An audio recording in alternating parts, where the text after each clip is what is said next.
Welcome and hello, everybody, to another episode of John Angrily Reads the Bible. Another good episode of. I know, it's been a while. It has been. I've been going through personal growth and strife. Definitely self inflicted, you know, at the end of the day. Isn't it all? But, I've been wanting to read, right, First Kings, but we need more backstory. So we're going to start at Ruth, and then we're going to read Samuel, and then we're going to read Kings. And I've been trying to do a little bit of back work, right, trying to, piece this all together before we get there so it's a more pleasurable experience. From what I know, right, Samuel was anointed by God, basically, and he spent a lot of time with the Philistines and then ended up killing them all and destroying the place, more or less, which we'll read and we'll fact check that statement. But that then, because he was Jewish, I believe, but that then leads to geopolitical alliances, right? And things at the end of the day like that, like the Philistines come back in David's time, right? In Kings as well, I think. But more in David's time, right? And they're kind of a thorn, well, I want to say a thorn in his side, but they were a challenge for him. So it's all connected, right? So we're going to start with Ruth.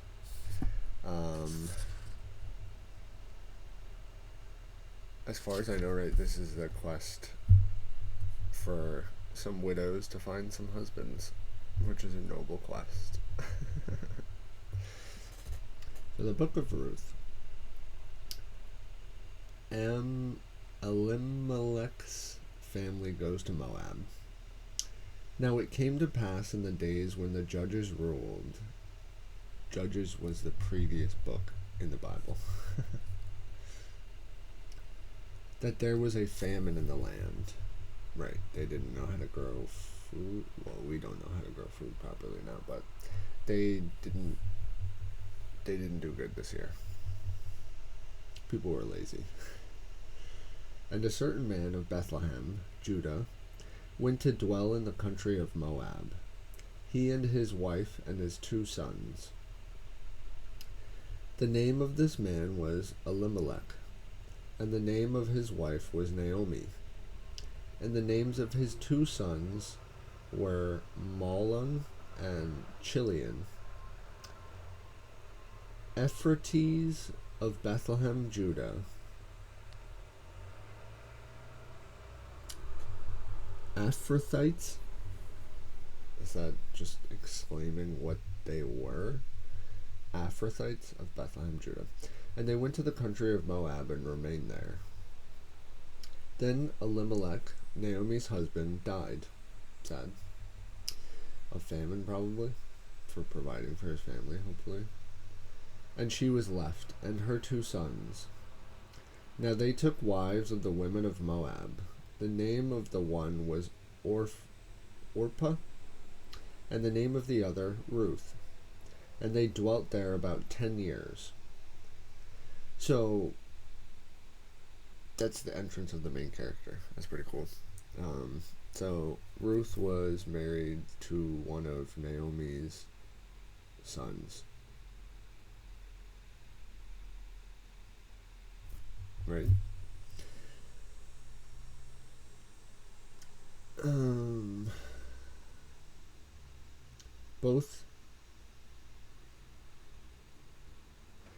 Both Mahlon and Chilion also died, so the women survived her 2 sons and her husband. So now everybody's dead but the women. And now they're all widows. So now they're all looking for husbands. Then she arose with her daughters-in-law, that she might return from the country of Moab, for she had heard in the country of Moab that the Lord had visited his people by giving them bread. And she said, I need that right now. Therefore she went out of that place where she was, and her 2 daughters-in-law with her. And they went on the way to return to the land of Judah. And Naomi said to her 2 daughters-in-law, Go, return each other to her mother's house, and the Lord... And Naomi said to her 2 daughters-in-law, Go, return each to her mother's house. So please, I can barely provide for myself. I don't know how I'm going to provide for you two.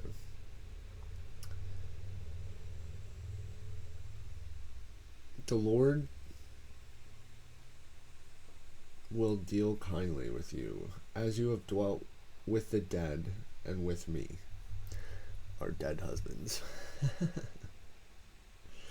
The Lord grant that you may find rest, each in the house of her husband. So she kissed them, and they lifted up their voices and wept. It's very sad. And that's 10 years, dude. And they said to her, Surely we will return with you to your people. But Naomi said, Turn back, my daughters. Why will you go with me? Are there still sons in my womb, that they may be your husbands? Okay, Naomi here? No? Okay. Turn back, my daughters, go, for I am too old to have a husband. For I should say I have hope, if I should have a husband tonight, and should also bear sons. Would you wait for them till they are grown? Would you restrain yourselves from having husbands? No, my daughters, for it grieves me very much for your sakes that the hand of the Lord has gone out against me. That's wisdom at the end of the day. I appreciate that, knowing that all of those things would be issues. Then they lifted up their voices and wept again, and Orpah kissed her mother-in-law, but Ruth clung to her. And she said, I can't be alone. Look, your sister-in-law has gone back to her people and to her gods. Return after your sister-in-law. She said, I don't want that life. But Ruth said, Entreat me not to leave you, or to turn back from following after you. For wherever you go, I will go, and wherever you lodge, I will lodge. Your people shall be my people, and your God, my God. That's a good choice. Where you die, I will die, and there I will be buried. The Lord do so to me, and more also. If anything but death parts you and me. When she saw that she was determined to go with her, she stopped speaking to her. She said, I'm not going to waste my words. More wisdom. Now the 2 of them went until they came to Bethlehem, and it happened, when they had come to Bethlehem, that all the city was excited because of them. And the women said, Is this Naomi? Ooh. But she said to them, Do not call me Naomi, call me Mara, for the Almighty has dealt very bitterly with me. Which, look, I get it. I want to forget sometimes as well. It's not healthy. Don't do that. Mara. I went out full, and the Lord has brought me home again empty. Why do you call me Naomi, since the Lord has testified against me, and the Almighty has afflicted me? Is she talking to Job? With how pessimistic she is, dude? So Naomi returned, and Ruth the Moabitess, her daughter-in-law, with her, who returned from the country of Moab. Now they came to Bethlehem at the beginning of the barley fest, or the barley harvest. So, a good time, a worky time. There was a relative of Naomi's husband, a man of great wealth, of the family of Elimelech. His name was Boaz.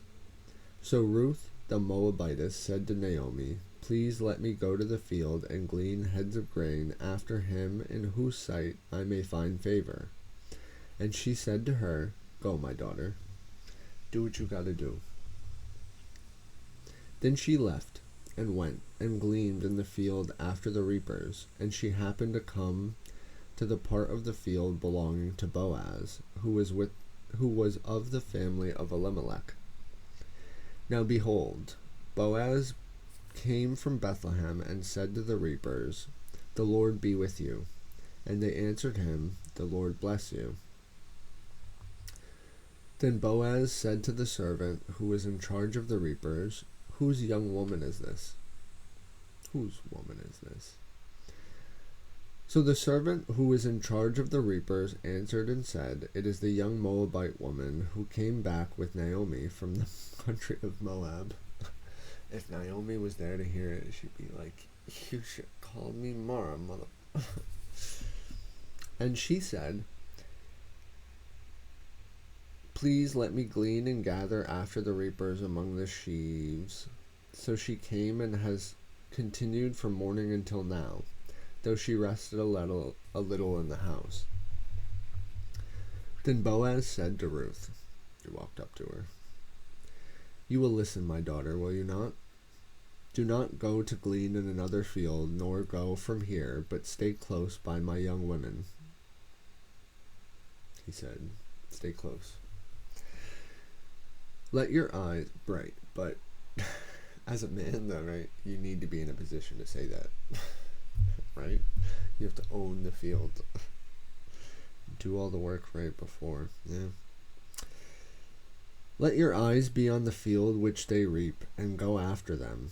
Have I not commanded the young men not to touch you? And when they are thirsty, go to the vessels and drink from what the young men have drawn. So she fell on her face and bowed down to the ground, and said to him, "Why have I found favor in your eyes, that you should take notice of me, since I am a foreigner?" This is a very early form of projecting, right? Ruth is going out there, asking, right, a request. That's funny. But she's right, project. She said, "Ooh, I found favor in your eyes? Oh my goodness." He said, "I guess so."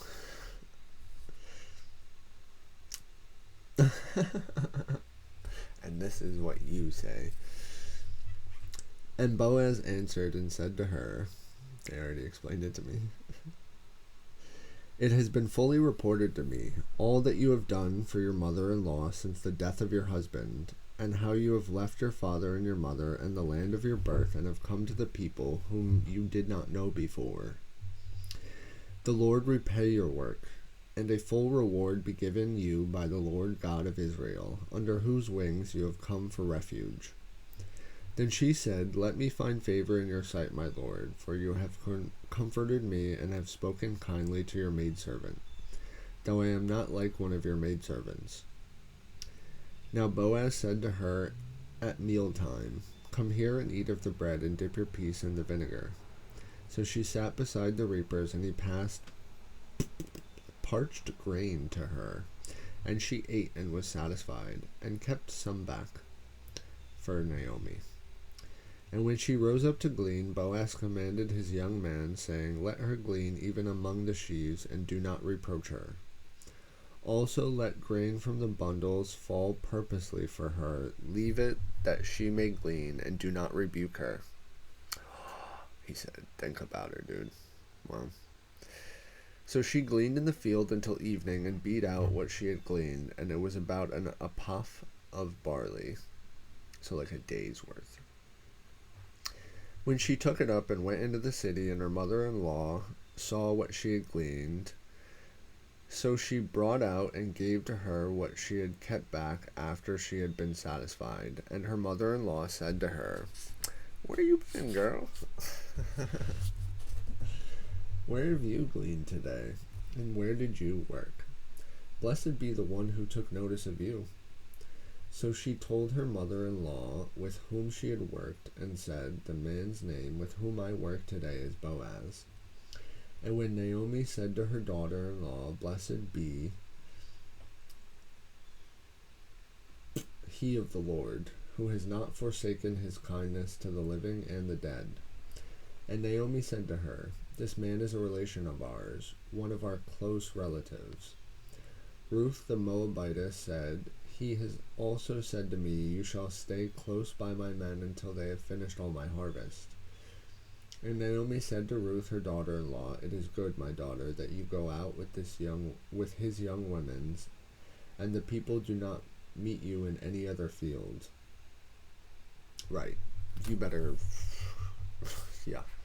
You found favor in his eyes. You better do what he says. And Naomi said to Ruth, her daughter-in-law, oh, right, yeah. So she stayed close by the young women of Boaz to glean until the end of the barley harvest and wheat harvest, and she dwelt with her mother-in-law. And we're gonna hold it off there until the next episode, obviously. There's only 2 more chapters. It's a little bit short, but I think it's a good introduction, right? Maybe for like other people in other societies. It's another family, right? We go into Samuel next, but I don't know. If you know what you want, go get it. Right? Gotta figure it out. That's your lesson for today. And if you don't get it, right, be patient. I was at a Bible study last night, and they were talking about like the waiting period. This is my waiting period. That's my waiting period back there. This, trying to work on this, right? What is it all worth? It's worth to God, right? It's not my worth. It's not our worth. The worth that we may prescribe to it, right? And that doesn't really mean anything. But what does that mean to a human being? You just keep doing what you're doing, right? But live your life, right? There's always different paths, different journeys. You never know what's going to happen, you know? So, have faith, right?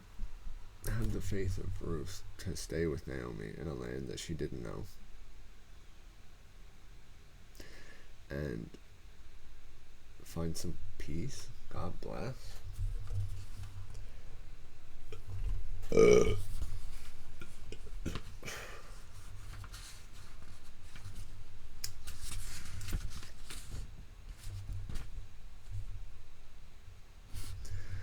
The Lord bless you and keep you. The Lord make his face shine upon you and be gracious to you.